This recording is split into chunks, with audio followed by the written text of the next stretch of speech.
That's what I'm talking about. He's a woodman. He's a woodman. Smells like silent gasoline. He's a woodman. He's a woodman. Living out his dream.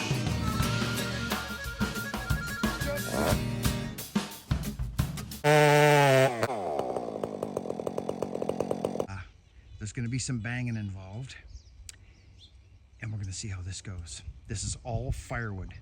It's been dead 3 years. There's a road that drives around to the bottom here, and I'm going to take it and come in through here. So I'm going to go back out the driveway, and we're going to come in the bottom.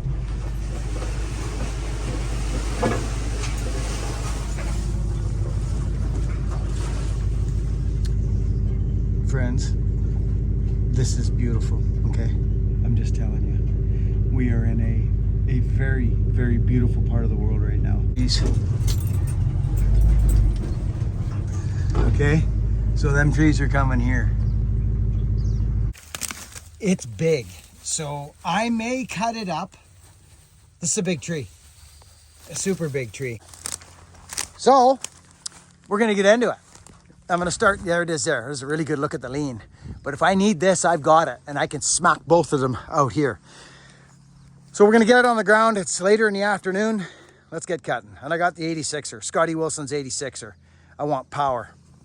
Let's get going.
Friends, the internet is a vast void of, or you know what I mean. There's so much information on, and the information comes from where that person has been. So my information comes to you from where I've been. My fallen career, friends, I've got 15, I think about 18 years of cutting before I even turned on the camera on hillsides. So the techniques that I used to like, you can't get down on the low side of the tree. You can't just walk over to the other side of the tree here and start finishing up your undercut. So the techniques that are used here are for necessity. They're not advanced techniques. They're just a technique that has to be performed. I can't walk over there, friends. There's a drop off of about 8 feet. So you're just not getting your saw and you're not walking over there. So just bear in mind when you see me do techniques like this, it's from necessity, from big wood and hillside. That's where this comes. It's not me trying to be weird. This is how it's done.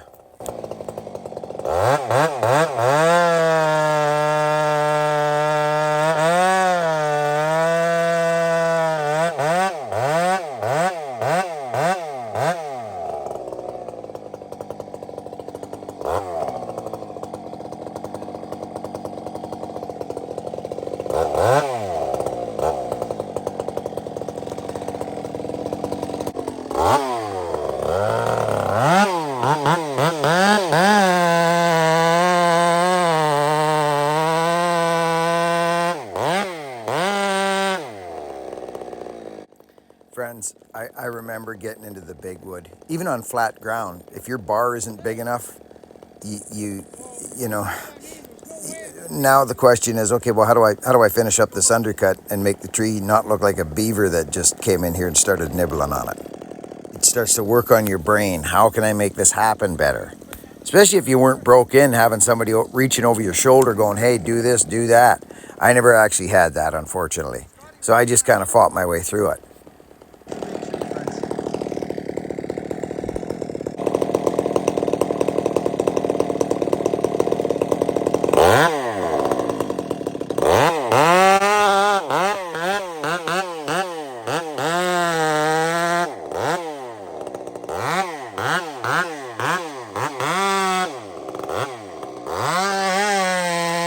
So friends, obviously I can't walk around and check out my holding wood from that side of the tree. I just can't do it. There's a huge ditch there, so I go around the front. It's not smart going out in front of a cut up tree, but this sucker's laying back hard. You'll see how hard I gotta bang it. And there's no wind up, but it's just not good practice to go out in front of a tree that's cut up.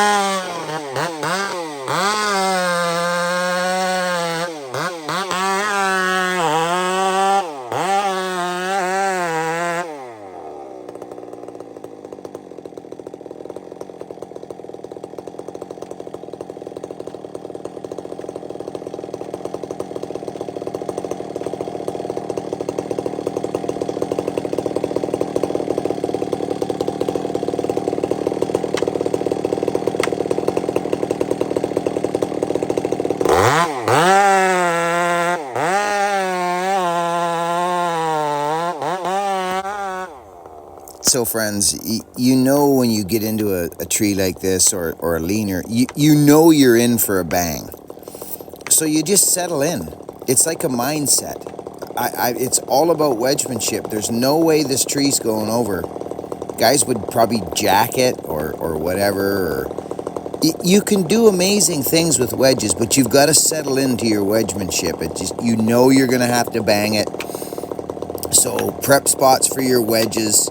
And just settle in, because you're going to go for a bang. It's going to be strenuous, yes, and you just got to settle into your wedgemanship.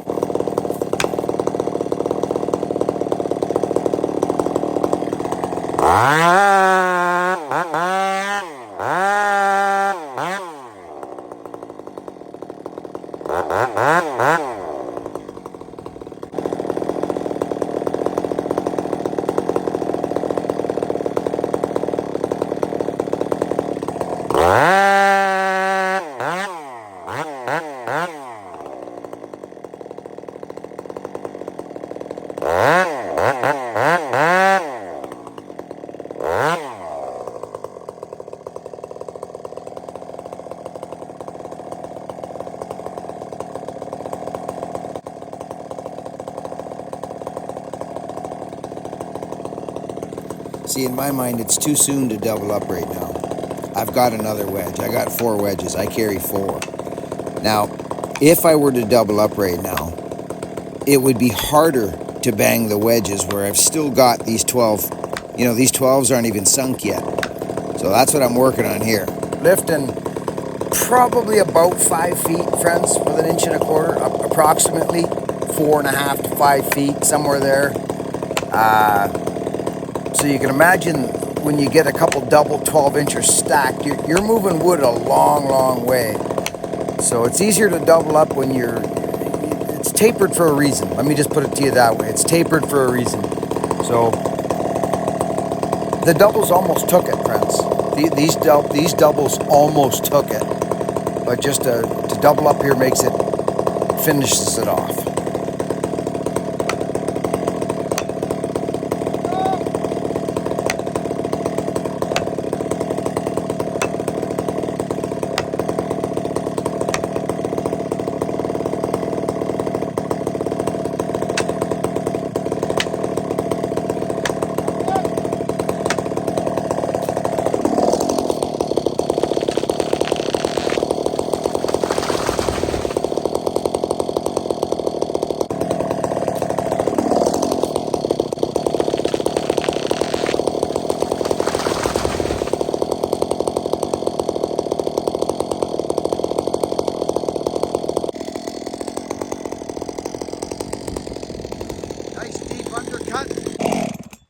Scotty, your saw's running great. So there it is. Little post on the far side to keep us honest. Cut the guts out. Hinge wood all the way across to right there. Just the last little tickle. That's how short the bar I was right there, friends. That's how much I couldn't reach. So that's why I walked around that other side and kind of blind-eyed it, and then walked around the front to see where my undercut was. So we're gonna get that backhoe when the time is right, and we'll hook onto this log before I buck it, and we'll pull it out of here.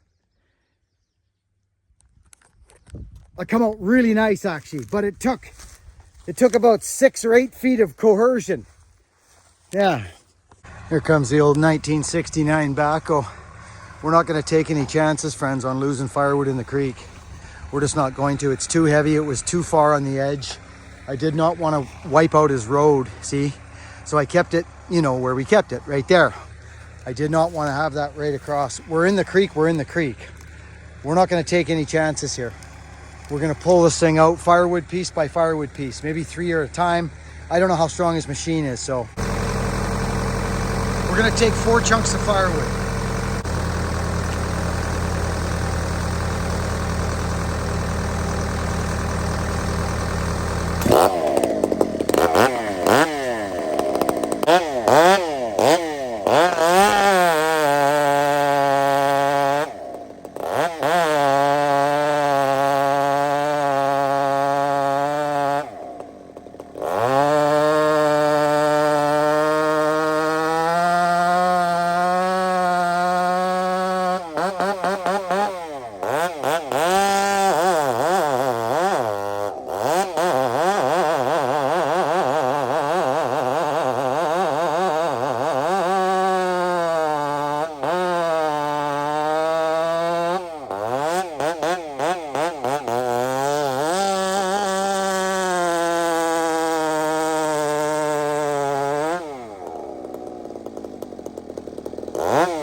Scotty Wilson, your saw is powerful. These 86ers are amazing. Look at you, baby! Oh, he's loving this. He's loving this. Look at how young this tree is, friends. Look at how young this thing is. Let's go look. So now we know what we can take next. Look at this. How old is it? 10, 20, 30, 40, 50, 60, 70. It's not 100. It's just not. It's about 85 years old.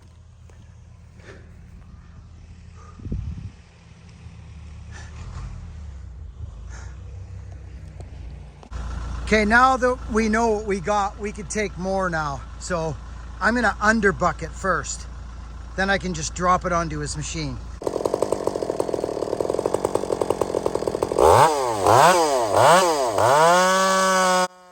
Friends, remember, if you've got to underbuck or get the bottom part of the log bucked before the top, you don't have to go under and buck up. You can come bore in straight in and buck down like I'm doing here until you, do you know what I'm saying? So you don't have to try and get your saw in amongst the rocks and stuff and start underbucking. Underbucking is much harder than just boring in with a nice chain. Like this here, that's an underbuck. See, I'm pulling up on it. I just want to make sure I get a good bit. That's harder than just boring. Do you understand? So that's what a bore cut is. And here I just come up over the top and now we get set. Hang the rigging, drop it on his machine.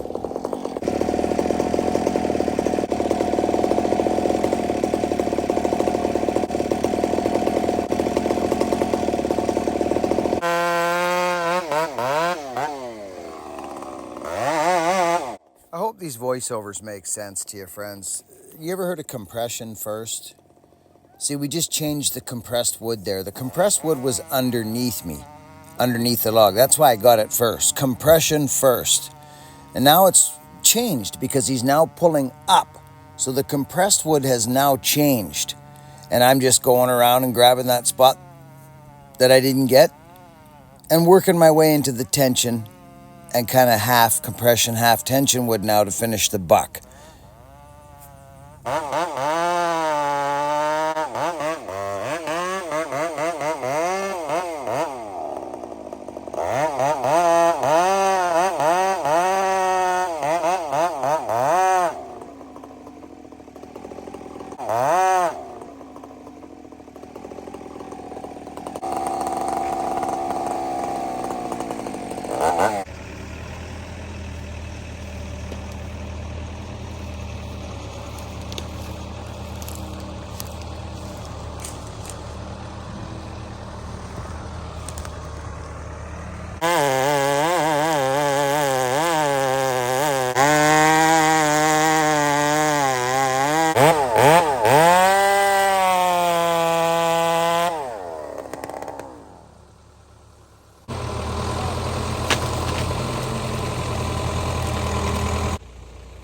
I'm just going to recenter his hang a bit here. I'll just pull it over a few gnarls. See how now when he lifts, it's more, there you go. It's more balanced. I hope you're all having a good time.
So friends, fur, when it gets standing dead, is different than laying down on the ground dry dead.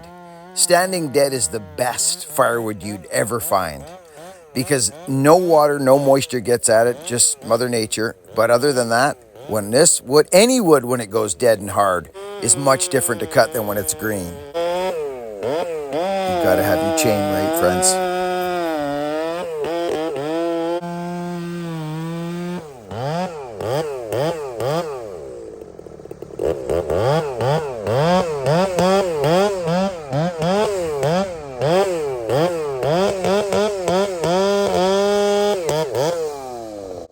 So friends, just a little bit about this Makita Dalmar. They're beautiful. They really are. They're well made, their mounting system, their anti-vibe, their motors. They're just a good, strong saw. I love this thing. Kenzie's, well done, brother. They just really are a well put together saw if you ever get into them. You get a chance to get one. I just wanted one for my collection to have and to run, and this is a beauty.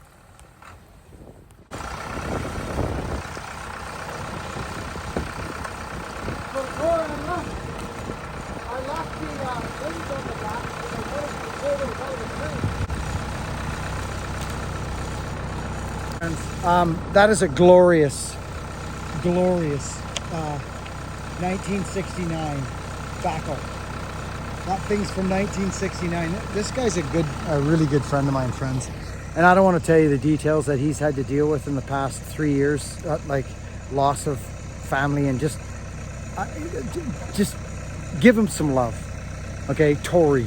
His name's Tori. Please just say, Tori, we love you, brother. And that's it. Just give him love, please. So I got some limbs tied on there because I want these on there.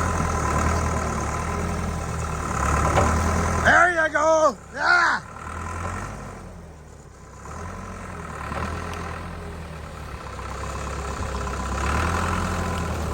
Oh yeah. He just needed to lift it, is all. There he goes. He goes back and left, back and left. That's a big chunk of wood, friends. Hey, Gar. Gar, that's actually good. Hang on. We'll get there. I'm good. That's the one that matters. Just hang on.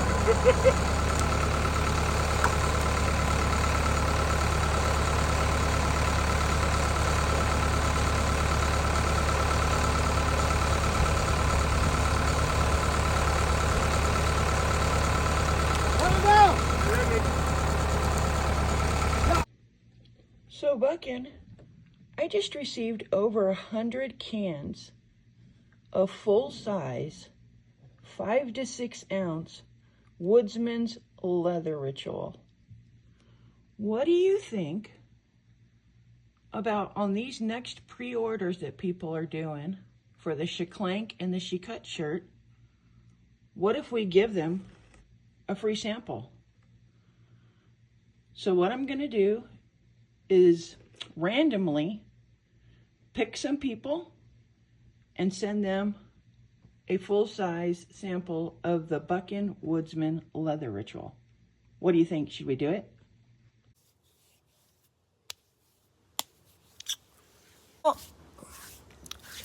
As a matter of fact, Christine, I quite like the idea. As a matter of fact. So, friends, first of all, thank you for being here. I really enjoy running Power Sauce and thinking about the task at hand and prepping. It's all in the prep on how your day is going to go, isn't it? He's a woodman, living out his dream. Christine, I love the idea. So, friends, there's a couple days left on the pre-order to the Sheclank shirt and the Shikatse. There has been an overwhelming warmth towards a young man,